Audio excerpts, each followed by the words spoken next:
From Stuck to Go, Unleashing the Power of Teamwork in Your Organization, hosted by HRDQ-U and presented by Susan Gerke and David Hutchens. Today's webinar will last around 1 hour. If you have any questions, you can always type them into the chat box. We will be answering questions as they come in live at the end of the presentation or as a follow-up by email. My name is Sarah Schaefer, and I will moderate today's webinar. Susan is the president of Gerke Consulting and Development, where she designs, customizes, and implements leadership and teamwork programs. Her clients include Bank of the West, City of Anaheim, Human Options, the Irvine Company, Kawasaki Motors, UC Irvine, Universal Music, Warner Bros., and Zebra Technologies. David is a best-selling author and consultant who specializes in organizational storytelling, leading, creating, and innovating organizational learning systems, and more. He has created award-winning communications and learning solutions for companies such as IBM, the Coca-Cola Company, Walmart, GE, and Nike. Welcome and thank you for joining us today. Thank you very much, Sarah. This is Susan, and I'm going to get us started today. Thank you all for being here. We really appreciate it and hope we can bring you some good thoughts today about how to unstick your teams. So David's going to be advancing the slides for both of us, so we'll wait for his slide advance, and we're ready to go with the first one there, David. I know that we're going to have a little bit of a delay on that. All right. There we go. So, do you ever find resistance to team training, or do you yourself resist team training? You know, maybe you've had an experience like we're seeing on the screen here that, you know, it was fun, but it really didn't change anything in the team. And so we're going to talk about that a little bit. And in fact, on our next slide, we've got some of the comments that maybe you have heard, or maybe you've said them yourselves. And we're going to actually ask you which of these you have most commonly heard, or which ones you've most commonly heard yourself saying. Why don't you open the poll and we'll read them out right there, David. So what do you hear most from your constituents, or what do you say yourself? We already tried team building. It didn't work. We already tried team building, period. We're already pretty good. It's too expensive. We don't have any budget for it, or we don't have time for team training. And we already tried team building. That second one, you know, we went bowling or we went out, you know, to the beach or something. So pick the one that you hear most often, or you yourself maybe have said most often, and then click on it so we know where you're headed. A few more moments, Susan. Okay. So the numbers are coming in. And then we'll show the results to see what it is seems to be the biggest resistance that you all are finding in terms of people getting involved in some team training. So there's a few people, Susan, who have not voted yet, so we'll give this about 3 more seconds, 2 more seconds, 1 more second, and I'm going to go ahead and close the poll now. Okay, terrific. And here's our results. All right, so here's our results. We don't have time for training. You know, we have real work to do. Do we have time for anything these days, it seems? And so that does become an issue. Second most is too expensive. We don't have much budget for it.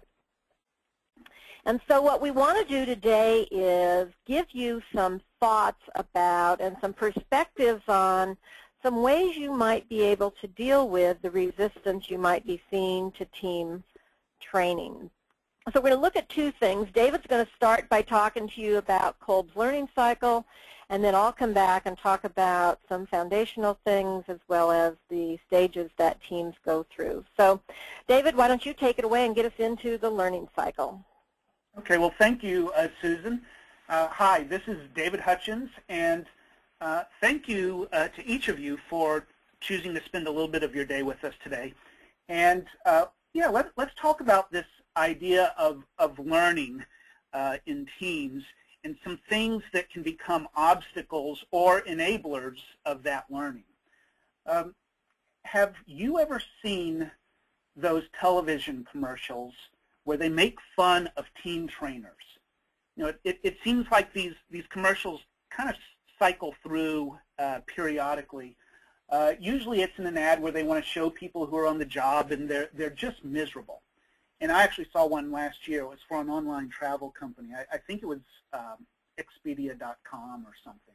But they showed a team of people who obviously did not use Expedia.com. And because they were stuck in a team training session with this clueless, hip facilitator dude, and all of the team members were in the background doing an activity where they were like dropping an egg without breaking it, and the miserable team is looking into the camera with this deadpan expression. And you know, it's played up for humor, but the message of the ad is clear. This activity is a pointless waste of time. And I've seen other commercials like that, and I hate that because, you know, this is what I do for a living. I think team development is an important investment. And as we've just discussed, there is cynicism out there, and there is misunderstanding enough that team development experts are now seen as an easy target or a stereotype. And I want to share with you a model that is central to just about everything I do in my work as a learning professional. And, you know, as Susan mentioned, it's called the Kolb learning cycle. And it's a framework about adult learning that's been around for a while. And I think it's helpful in thinking about why a lot of team training fails to deliver. So here's how the Kolb learning cycle works. This is actually a modified version that has some implications for teams. And this model of learning says that the cycle of learning begins with a concrete experience. So this is that experience where you drop the egg, or you do the ropes course, or you do a trust fall. If you're learning to ride a bike, this is getting on the bike, falling, and scraping your knee. And some theorists have proposed that the stages of the Kolb cycle map to specific learning preferences. So some of us are predisposed to some of these phases more than the others. So for example, those of us drawn to concrete experience would be considered activist learners. And the activist learner says, you know, let's get up and move, let's do something. And they're drawn to things like simulations and case studies and rope courses, gaming approaches, storytelling. And my sense is that a lot of people in the team building industry are drawn to that work because of these highly engaging experiences. But this is just the first stage of the cycle, and theoretically learning hasn't happened yet. So the next stage is reflective observation, and this is a period of pausing, reviewing the data, and thinking purposefully about the results that I just got. This is an area of strength for the reflector learner who says, I need to think about what just happened. And these kinds of learning approaches may include journaling or debrief conversations or after-action reviews. So our learning cycle continues with abstract conceptualization.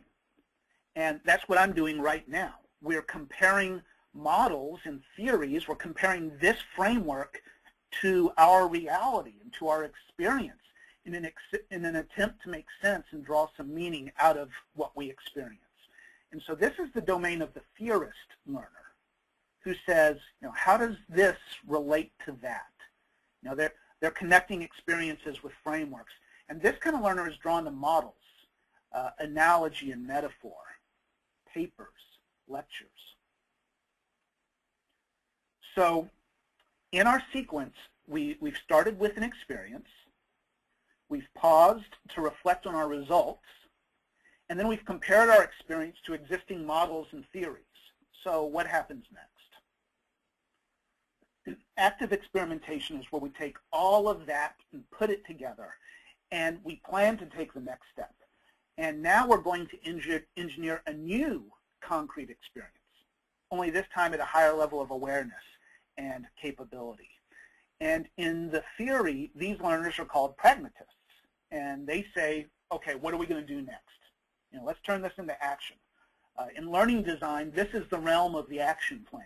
You know how most training programs end with, so what are you going to do next? By what date? What do you commit to do? Well, that's this stage of the model. And of course, this leads you back to the next concrete experience. And as you engage in this cycle over and over at higher levels of capability and awareness, the team grows in knowledge and in skill. And we call that learning. So I'm going to go off on just a quick tangent here because, I like to geek out over models. And there's a duo of researchers named Honey and Mumford who have some interesting ideas about the Kolb cycle. And they say that most of us actually are drawn to these styles in dyads. That is, we have a primary area and a secondary area, and they tend to be paired. So for example, I don't mind sharing with you that I am probably an activist reflector learner. If you look at the top and the right style, imagine a diagonal line, an X going through this model. I'm an activist reflector. I fall on that part of the on that axis. And in fact, people in this activist reflector camp tend to be drawn to the arts. If we move down, the reflector theorist tends to be drawn to information and science industries. The theorist pragmatist over on the lower left tends to go into organizational work. Susan probably wouldn't mind sharing with you that she lands pretty squarely in this camp. Actually, no, Susan's probably a upper left, a pragmatist. Lower left theorist pragmatist tends to go into technological fields, like Silicon Valley startups. So let me connect this to what we're talking about here. And the point is that team learning happens in organizations when we make purposeful effort to engage in all four of these stages. And when we don't complete the cycle, learning is compromised. And so when we look at, those ropes courses or drop the egg activities or build the tower out of marshmallows, those exercises are not inherently deficient. As concrete experiences, they can be very rich. But many team building efforts aren't very purposeful about some of the other stages. I've been to rope courses where there is no attempt to make sense of the experience through models or abstract conceptualization, for example. I mean, simply looking at one of those cross the river team exercises, if you've ever seen those, simply bring a lens to that of, I don't know, Myers-Briggs or some other framework. That can turn it into a really rich learning experience. And in fact, if you don't close the loop, ropes courses can actually have a negative effect. I've seen research on this. Learners have this bonding experience in the wild with adrenaline and oxytocin, creating this strong feeling of connectedness. And then when they go back to the office, nothing changes. And it actually increases their sense of disappointment because of their heightened expectations. So, this model resonates with me deeply because I create learning experiences for a living. And my entire career has been learning to design and balance and apply these four activities. And so since you're on this call, you know that Susan and I have developed a learning product called Go Team. And it's a modular team training program with a library of 18 topics that can be delivered in short bursts. And I want to show you how this works because this is a simple Kolb-inspired approach that can inform your own learning initiatives. So for example, one of the modules in Go Team is called Establishing Team Purpose and Goals. So, how it works is each team member gets their own a copy of Go Team Module number 3, Team Purpose and Goals. And they do some real work to advance their team, all while going through each of the stages of the Kolb learning cycle, often over a period of just a couple of hours. And so these modules usually begin with a quick, concrete experience, and then there's a shared reflective observation. In this case, it's a brief exercise that highlights the power of a shared direction. And so the concrete experience doesn't have to be a highly engineered show. You know, a simple, focused exercise can be a great launching point for the team learning. Then the module connects to theory and validated ideas about what is known about this topic, which they can compare back to their experience. And then through active experimentation, they begin taking coordinated action, and they define their own team purpose and statement of goals. And of course, we then launch them back into the workplace at a higher level of understanding and a specific plan for what they'll do to have the next concrete experience. So that's just one example of a way we've put the Kolb cycle to work in this particular product, Go Team. But the applications are endless. And hopefully at this point, your mind is now kind of running through some of the possibilities of how you can draw out the learning in your teams more purposefully. And in just a little while, we're going to pause for your questions or your thoughts and observations. And so I encourage you to make some notes of any questions that you have about what I've just shared with you. And then, Susan, how about if you jump back in at this point and bring us to the next part of the conversation? Sure, I'm happy to do that, David. That's great. So we've got this good information about learning and how that happens, and so that can really be kind of one answer, if you will, to a couple of those comments that we shared at the beginning. Gee, we've tried team building and it hasn't worked, right? Well, I think David's just helped you understand the reasons why maybe it hasn't worked. We also find there's other resistance. And so if you're running into resistance or you're resisting yourself, I might take a page from Dr. Phil and just say, how's that working for you? Just because people are resisting doesn't mean you don't need to think about how to help the team learn and grow. And so we're going to look at a model. David's going to get us to our next slide. I'm going to share a model that you may have had some exposure to before. It's called Tuchman's Stages of Team Development. So this comes from Bruce Tuchman's work, who back in the 60s actually, but it's been adapted. You may have never seen it in a three-dimensional function as I'm going to share it with you here, framework. So I'll walk you through the stage and have you thinking about what's going on in your team or the teams that you are supporting. So the first stage that shows up is the forming stage. And you'll notice that we have two dimensions on this, this model. The task along the bottom, teams have to do task-oriented kinds of things like clarifying roles and clarifying their goals and doing the work and deciding how to do the work. Relationship functions are also important in teams as to how do we get along, what kind of personality differences do we have, and so on. So every stage we really need to consider both aspects. So the forming stage, just imagine in your own mind when you've been invited to a new team or put on a new team, and think about that very first meeting that you attend. What's going through your mind? Well, what we find is people are thinking about, what am I here for? What are we really going to do? What's my part? Who are these other people? What do they bring to the party? Am I going to like working with them? Who's that boss or leader? So lots of questions, and yet at that first meeting, almost none of those questions are asked. People are sitting quite politely, just trying to get the lay of the land and get a sense of what's really going on here.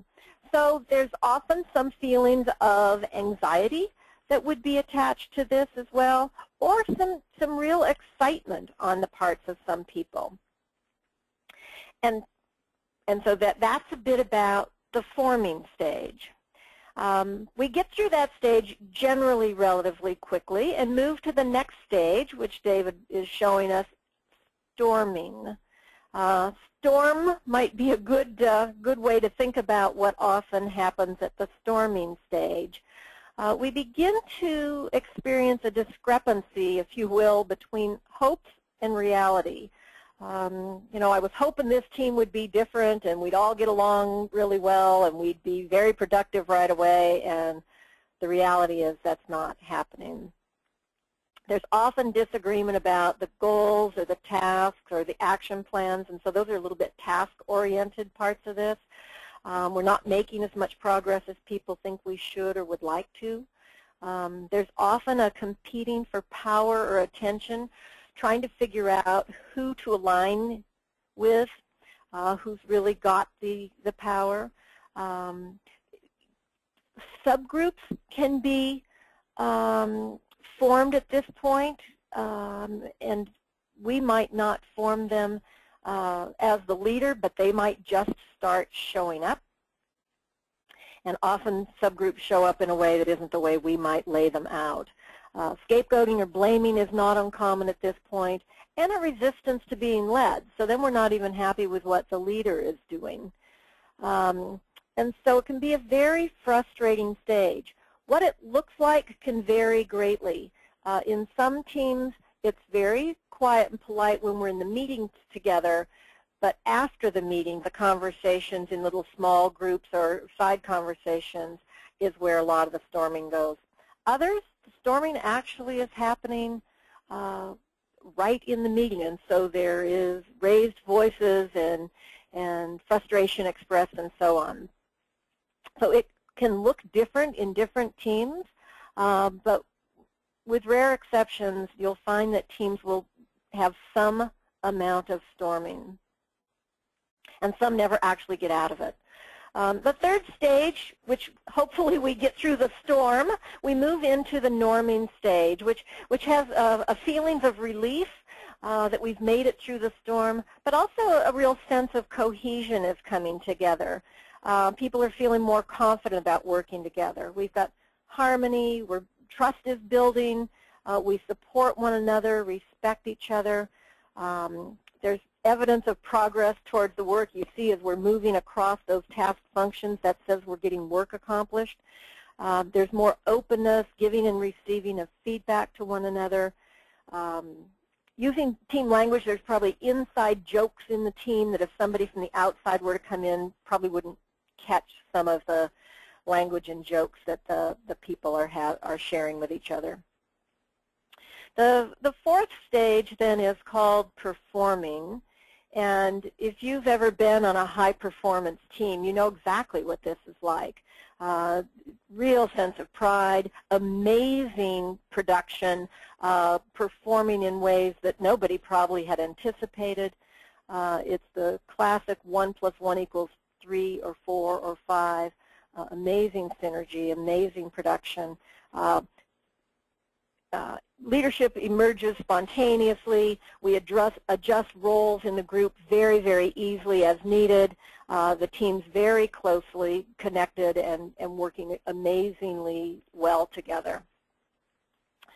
So those are the 4 key stages. Now, as you can imagine, the most challenging stage tends to be the storming stage. And if you're in a leadership role, thinking about your role through these stages, let's just talk about that for a minute, and then we'll come back and talk a little bit more about that tough storming stage. So going back for just a minute on the forming stage, if you're the leader, then you're going to need to schedule and run the meetings initially, right?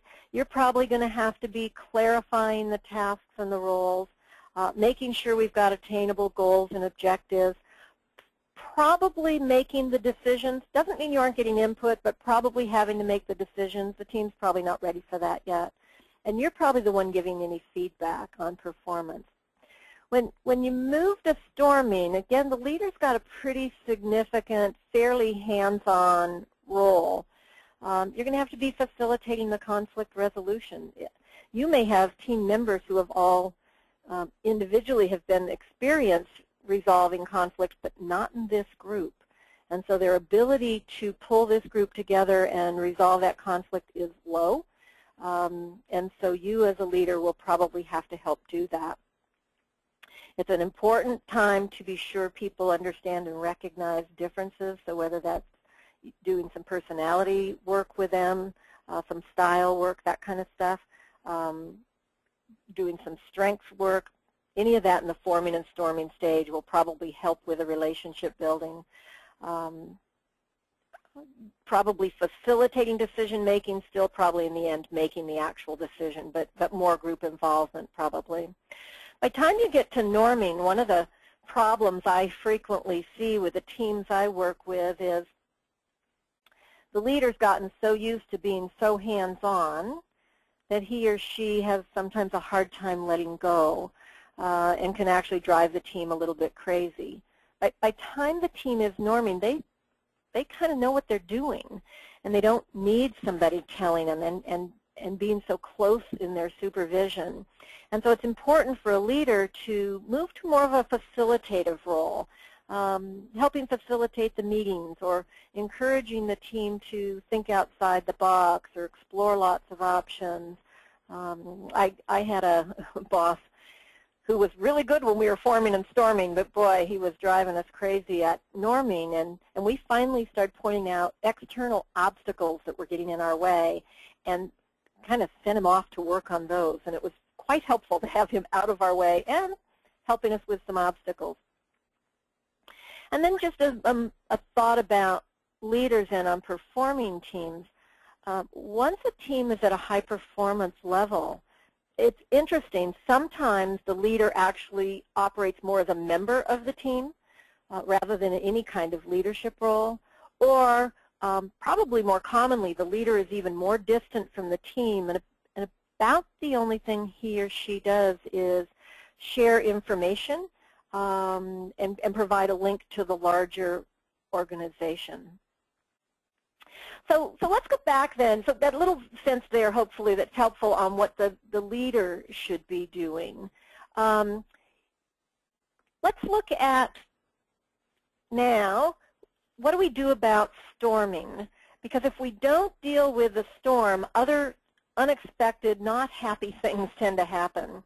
I find 4 things happen when a group hits the storming stage. The first one is we disband them and start a new group. We say, oh, we've got the wrong group of people together. Let's get rid of that group and let's create a new group. Well, the reality is you're going to get another team that's going to run into the storming stage. And so dismantling a team just because they're having conflict is probably not a good strategy. On the other hand, if you've put together the wrong skill set, of course you want to adjust who your team members are. But often what we do is we dismantle a team because they weren't getting along for some reason. The second thing that happens to teams who hit the storming stage is the storm is about relationship stuff. There's a chemistry issue. People aren't getting along. The personalities are clashing. And so what happens is, as you can see on the screen, they move over to what we call a do-good team. And so team members start to operate independently of one another, and each one is doing their job and only their job. And we'll even say things like, well, I did my part, or didn't happen on my watch, or, oh, look, it's the end of the day, I'm gone, when there's plenty of work still that the team needs to do. So it's a very independent operation individually. What's interesting, though, is I find lots and lots of do-good teams in organizations. We allow them to exist.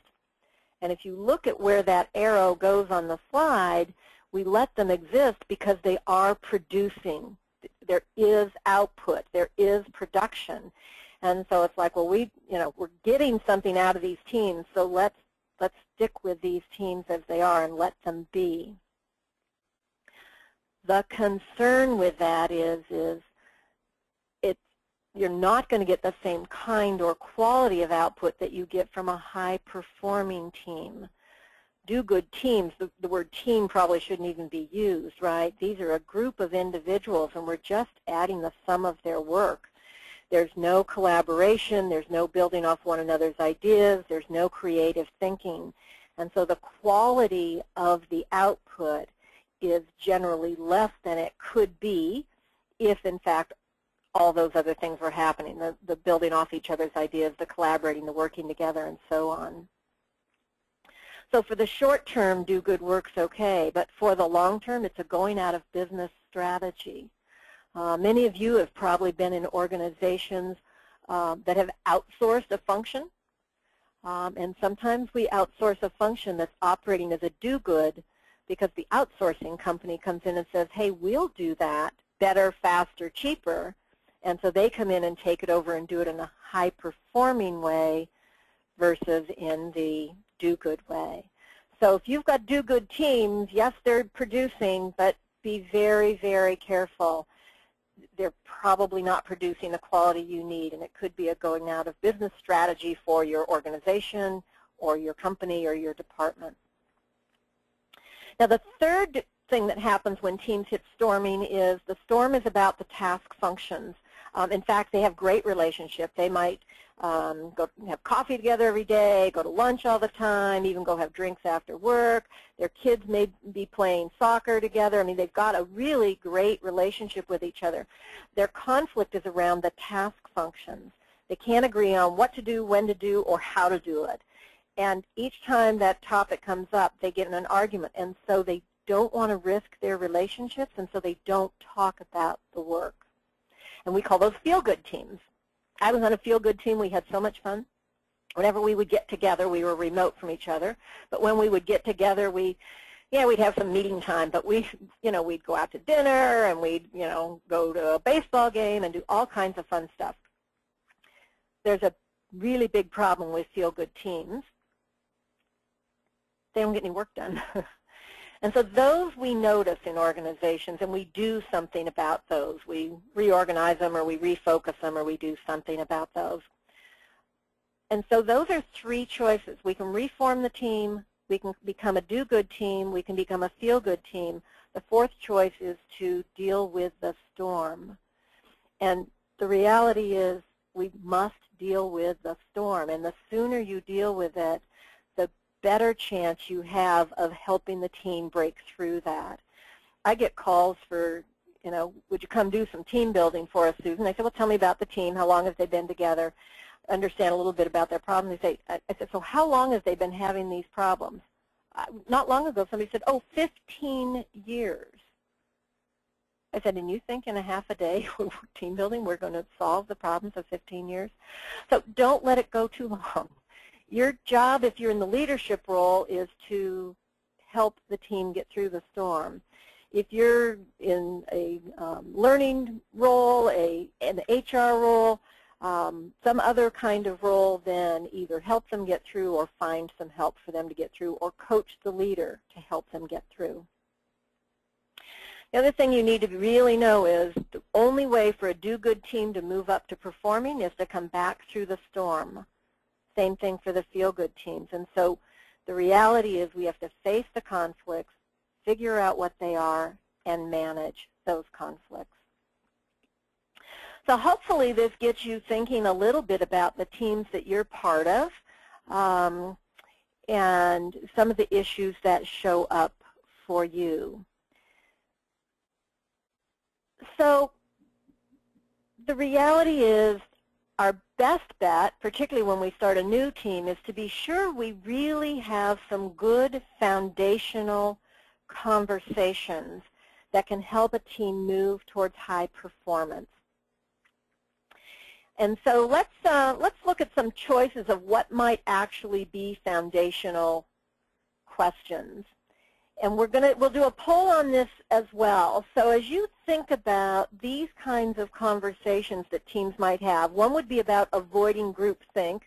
Groupthink being a common malady in teams who they all start thinking alike for a variety of reasons. Another option is to create team operating guidelines, some guidelines about how we agree to behave with one another. Another conversation is about giving feedback and receiving it from one another. And another conversation is about how do we resolve our conflicts. So David, can you set up the poll for this? And let's find out which of these conversations you find to be most foundational, at least in your perspective. What's your opinion on this? For this one, rather than a poll on the screen, simply type your answer in the chat window. So type the number 1, 2, 3, or 4, and we'll be able to monitor your responses as they scroll up through our chat window. Oh, good. So here they're coming. You're right, David. I had lost track that that's how we were going to do this, so appreciate that. Okay, so we're getting lots of numbers coming in. 2s, 2s, 2s, 2s, 2s. There's a 3 and a 4, some more 4s, 3s, some 1s, some 4s. So we're getting a bit of everything. Quite a few on the 2s. There's some more 3s.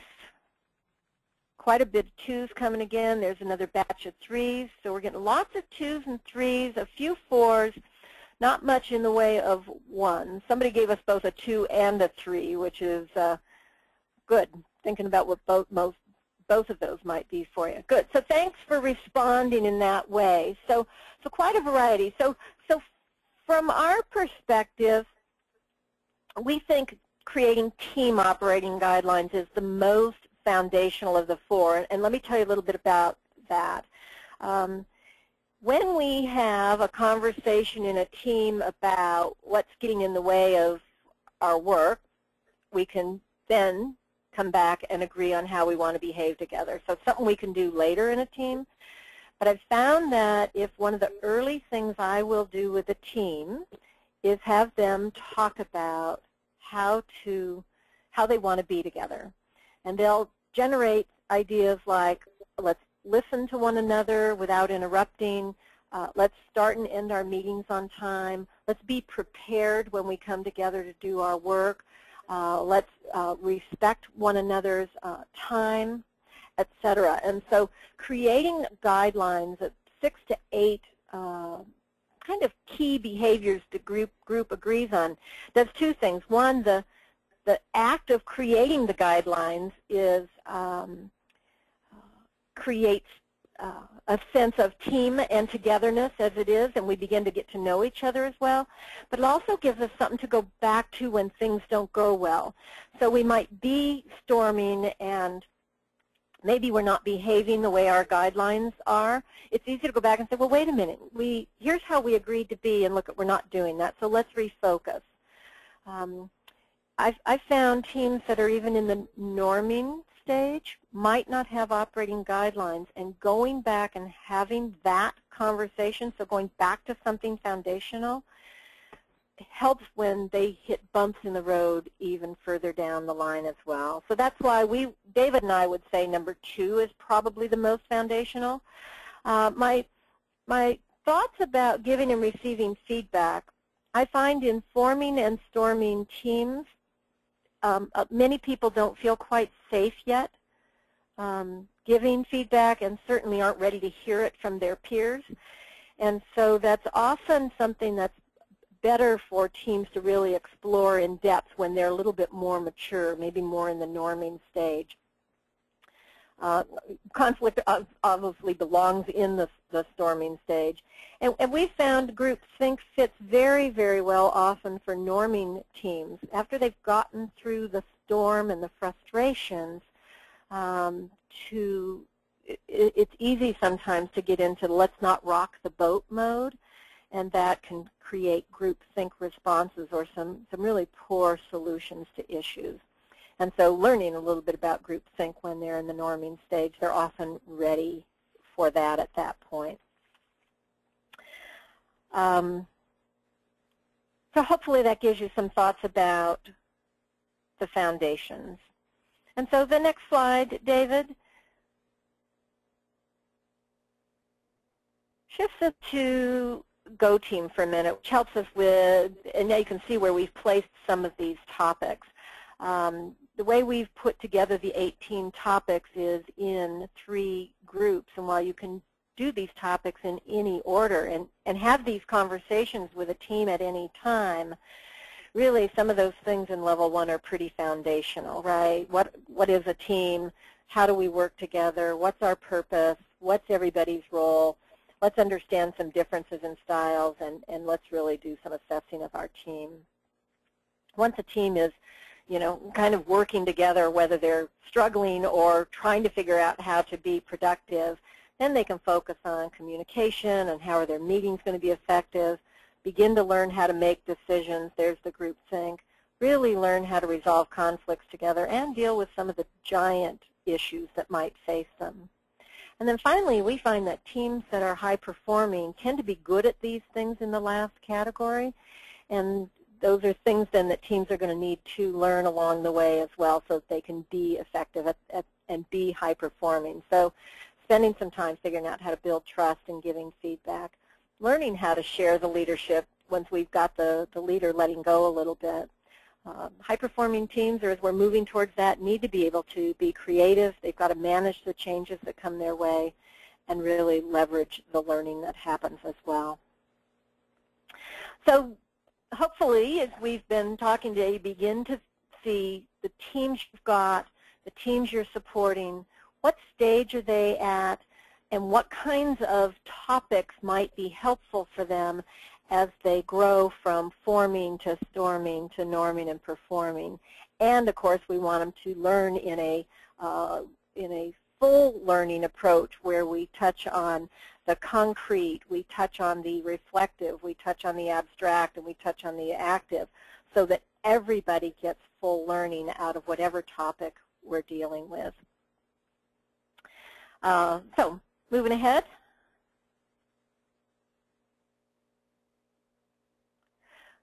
So I think we'll turn it over to Sarah, and then she'll give us a chance to do some Q&A work. All right, great. Thank you so much. And attendees, if you would like to get in touch with Susan and David after the session, their contact information is on that slide. And we do have some time to answer some of your questions. So attendees, why don't you go ahead and please send those into the chat window right now. And while we wait for those questions to come in, let me share a little bit about the program that is the foundation of today's session. And that is the complete reproducible Go Team library. And this allows you to use any of the 18 powerful and flexible learning modules whenever your team needs them. And you can always review the set for 30 days risk-free. And you can use the coupon code you receive after this session through email to shop at HRDQ-store.com. So and it looks like we do have a number of questions coming in, so why don't we go ahead and get that started. Hey, Sarah? Yes? Before we dive into those questions, I do want to acknowledge that Mr. or Mrs. Larson didn't provide a first name, but did ask the question related to what you just shared. And I wanted to acknowledge that we did see your question. Do you only offer this program to large organizations, or are individuals' budgets also considered? And so, Sarah, I think you just spoke to that. And the other thing that I would add to that is that Go Team is very scalable.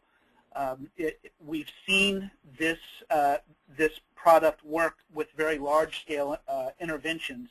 And it also works with a group of 4, a team of 4 or 5 people who want to take a long lunch and work through one of the modules that addresses specifically an issue that they're dealing with. And yes, I think that you will find that it is friendly to your training budget. So I did want to acknowledge that question. Okay, well, thank you. And okay, and our next one looks like it's coming from Mike, and he wants to know, so where should teams begin if they wish to focus on their development? You say that operating guidelines is foundational. What comes next? Is there a sequence of awareness or applications that teams should be thinking? I'll take that one.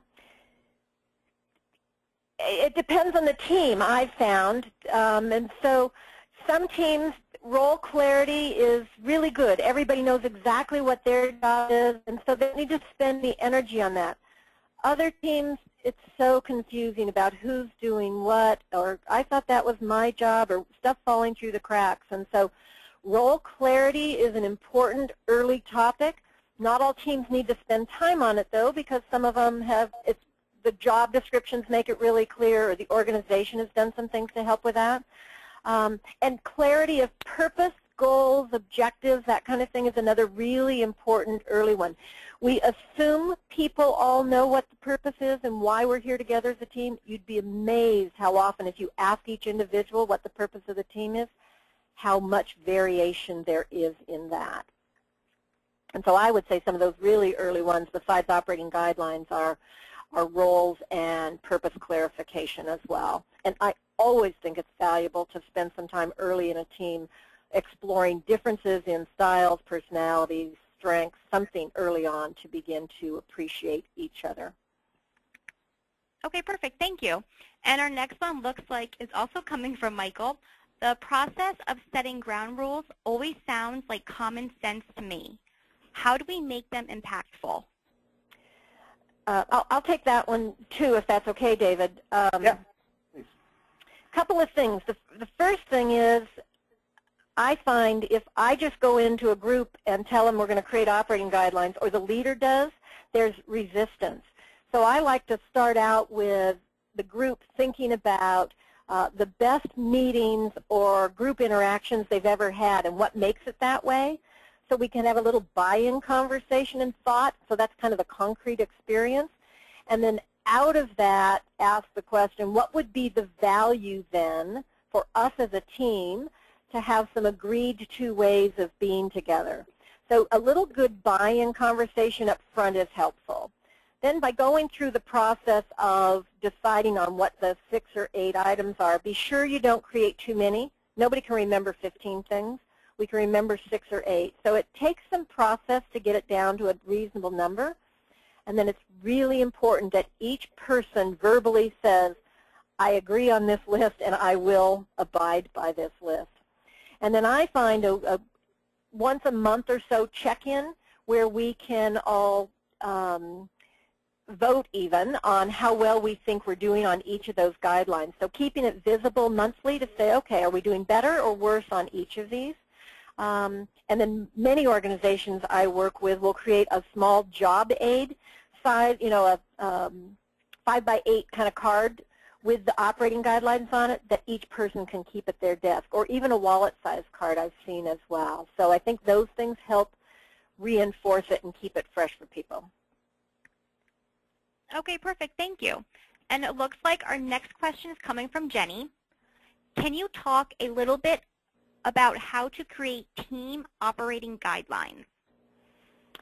So I think maybe what I just shared probably answers most of that. Have the buy-in conversation, and then have people brainstorm what might be some potential guidelines for our team. Write those on a flip chart as they brainstorm them, or if you're a virtual team, then write them on the screen.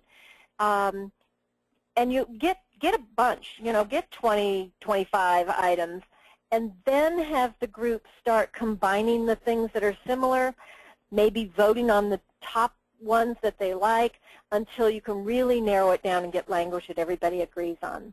And then, again, come back and ask for agreement, and then measure and see how you're doing so far. All right, great, thank you. And our next question is coming from Denise. Is it possible for a team to be at several levels at once? That's always a really interesting question. Yes and no. One of the things I didn't talk about is the dynamics of the stages. If you lose a team member or get a new team member, you go back to forming. And so while it seems like we're performing, the reality is we got to go back and have those forming conversations, and then we'll move very quickly up to performing again. But another answer for you, Denise, is I've seen teams that have multiple responsibilities, And on one project they're working on, they might seem to be norming, and then they get a new project assigned to them, and they're back to forming for that project. And so sometimes the nature of the work they have subdivides what they do together, and they might actually be in some different places. And don't forget, if you as a leader come in and take over a team, be careful that you don't treat them like a forming team, and yet you need to go have those conversations and be clear on roles and goals and all of those things as well. Okay, great. Thank you. Let me add to that because, Denise, I saw the other questions and comments that you posted, and I appreciate how thoughtful you've been in your questions. And earlier, Denise, I saw that you asked about the Kolb cycle, and a similar question was that you had asked about the sequence, or rather the point of entry into the Kolb cycle. And you're exactly right, Denise, that on that Kolb cycle, it's not necessary that the process of learning begin with the concrete experience. The Kolb theory says that you can enter that cycle at any point. You can enter with a theory, and a framework, an abstract conceptualization, and then go through that cycle of activity. The Kolb theory would say the sequence is important. Once you're in the cycle, that you do need to go through the other steps in order, but you don't have to start with the concrete experience.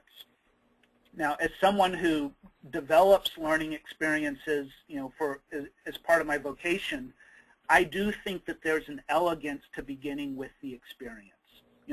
When you're being purposeful about creating the learning experience, I think it just makes sense to start with something that becomes the point of activity and focus that we can all then collectively begin to reflect and connect it to some frameworks.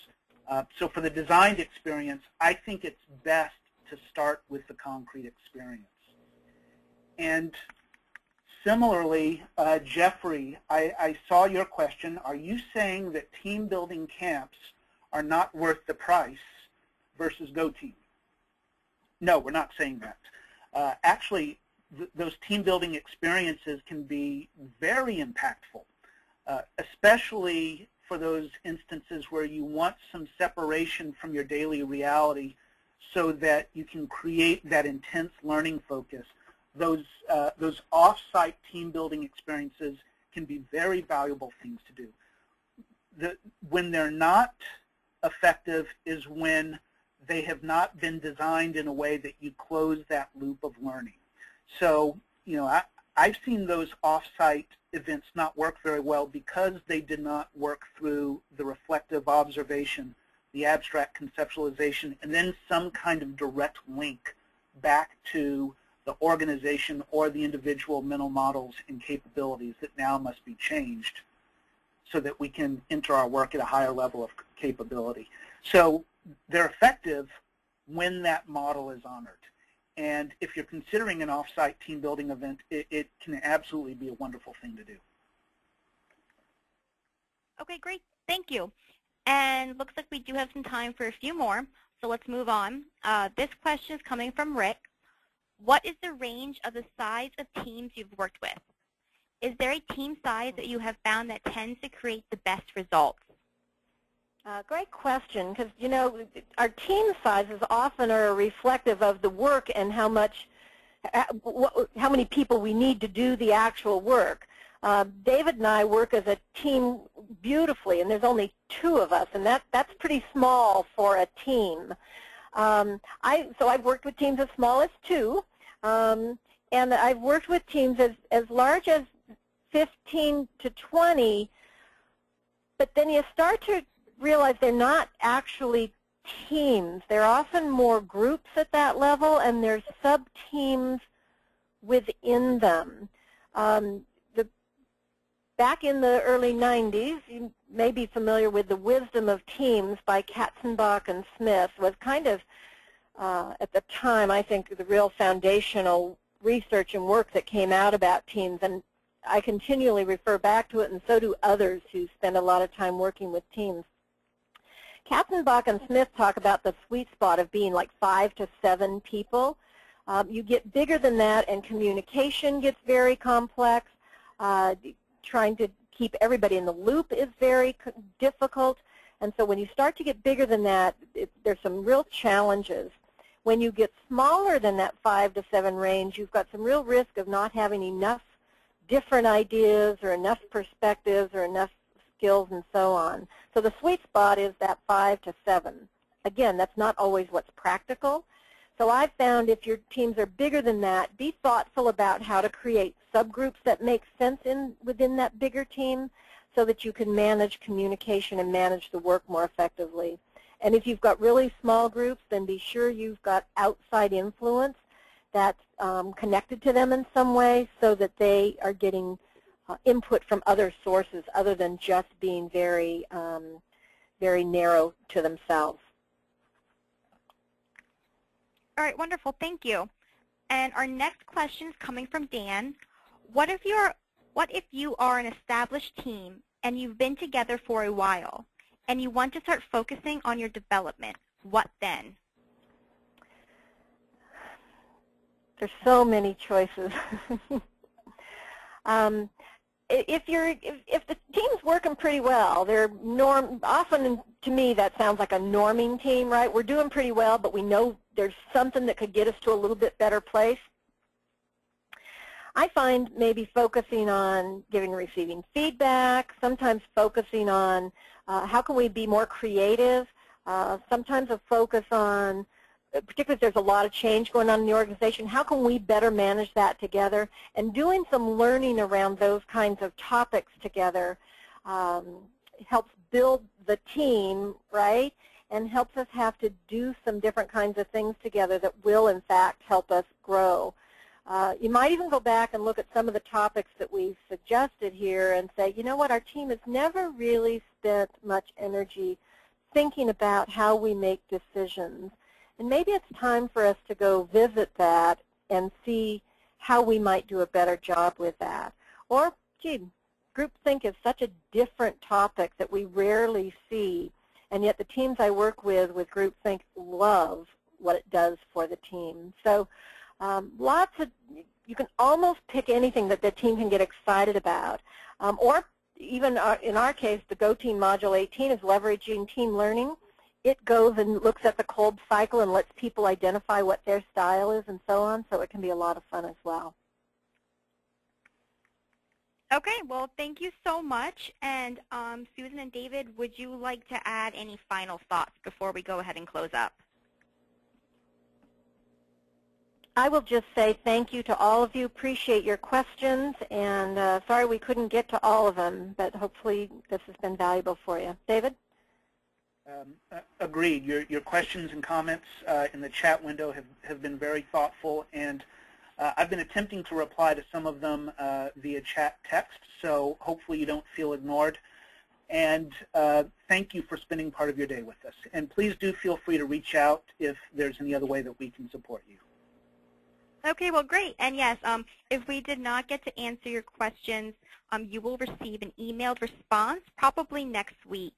So we do appreciate your time, and we hope you found today's webinar informative.